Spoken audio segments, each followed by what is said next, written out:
Assalamualaikum warahmatullahi wabarakatuh. Perkenalkan, nama saya Lila Nuriski Afifah, mahasiswi Universitas Islam Sultan Agung Semarang tahun ajaran 2020-2021. Pada kesempatan kali ini, saya akan menerangkan sedikit materi tentang family business untuk mata kuliah seminar akuntansi.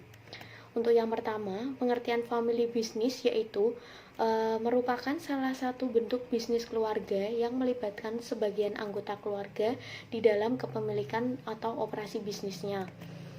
Menurut pengertian para ahli, yang pertama itu ada Arnold dan Ward tahun 1995 menyatakan bahwa perusahaan dinamakan perusahaan keluarga jika terdiri dari 2 atau lebih anggota keluarga yang mengawasi keuangan perusahaan. Untuk pernyataan yang lain dari Donnelly tahun 1988 menyatakan suatu organisasi digolongkan perusahaan keluarga apabila paling sedikit ada keterlibatan 2 generasi dalam keluarga itu dan mereka mempengaruhi kebijakan perusahaan. Perusahaan keluarga biasanya didirikan dan dipimpin serta dikelola oleh anggota keluarga, walaupun sebagian dari perusahaan keluarga dewasa ini telah dikelola oleh para profesional yang berasal dari luar keluarga. Apabila ditinjau dari sisi kata keluarga dan bisnis, sejatinya adalah 2 hal yang berbeda, sebab masing-masing merupakan sistem yang mempunyai elemen sendiri. Dengan kata lain, orientasi keluarga lebih ke dalam atau inward looking.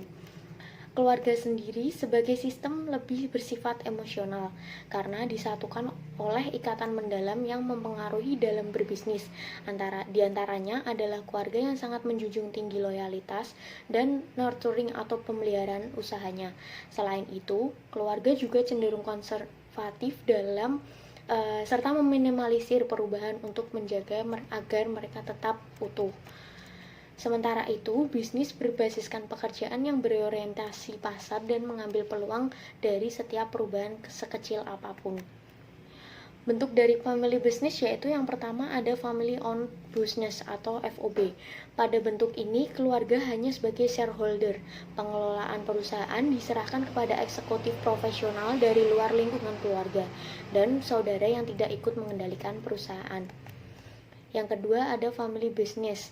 Pada bentuk ini, keluarga bertindak sebagai shareholder, juga mengurus perusahaan. Artinya, perusahaan dimiliki dan dikelola oleh anggota keluarga sendiri. Yang ketiga ada business family. Untuk perusahaan bentuk ini, keluarga sebagai pemilik perusahaan cenderung menekan pada hubungan kekerabatan saja. Untuk manajemen bisnis keluarga memiliki ciri-ciri sebagai berikut. Yang pertama, merangsang pemikiran dan pemahaman strategi bisnis yang baru.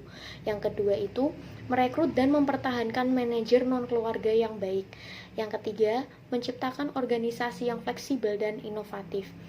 Yang keempat, ada menciptakan dan melindungi modal. Yang kelima, menyiapkan penggantian kepemimpinan nantinya. Salah satu permasalahan umum yang dihadapi ketika perusahaan keluarga berkembang adalah menentukan gaya bisnis apa yang akan selanjutnya dilakukan dan diterapkan pada bisnisnya. Ketika perusahaan masih bertaraf kecil, manajemen keluarga masih dapat digunakan. Tetapi makin besar perkembangan usahanya, gaya manajemen tentunya harus dirubah karena kemungkinan tidak lagi mampu jika hanya anggota keluarga yang mengelola. Selanjutnya ada dasar manajemen bisnis keluarga, yaitu yang pertama, memisahkan uang pribadi dan uang usaha. Yang kedua, merancang penggunaan uang perusahaan. Yang ketiga, membuat buku catatan keuangan, yaitu yang berisi tentang pemasukan, pengeluaran, serta laba yang biasanya didapat dari operasional perusahaan tersebut. Yang keempat, menghitung keuntungan dengan benar, agar tidak terjadi permasalahan yang nantinya akan berujung kepada perpecahan keluarga. Yang kelima, perputaran arus kas harus lebih cepat, karena apabila hanya stuck di situ saja, perusahaan tidak akan mungkin dapat berkembang. Yang keenam, mengawasi harta, hutang, dan modal.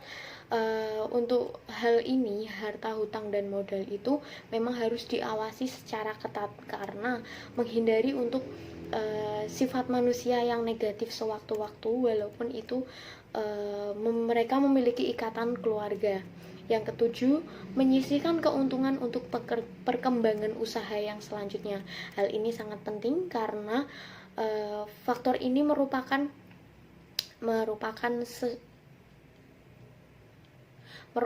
sesuatu yang menjadi faktor utama dalam perkembangan usaha keluarga yang nantinya akan berkelanjutan serta akan mewariskan kepada keturunannya selanjutnya. Sekian materi yang dapat saya sampaikan. Terima kasih atas perhatiannya. Mohon maaf apabila ada beberapa kesalahan dalam penyampaian materi. Terima kasih. Wassalamualaikum warahmatullahi wabarakatuh.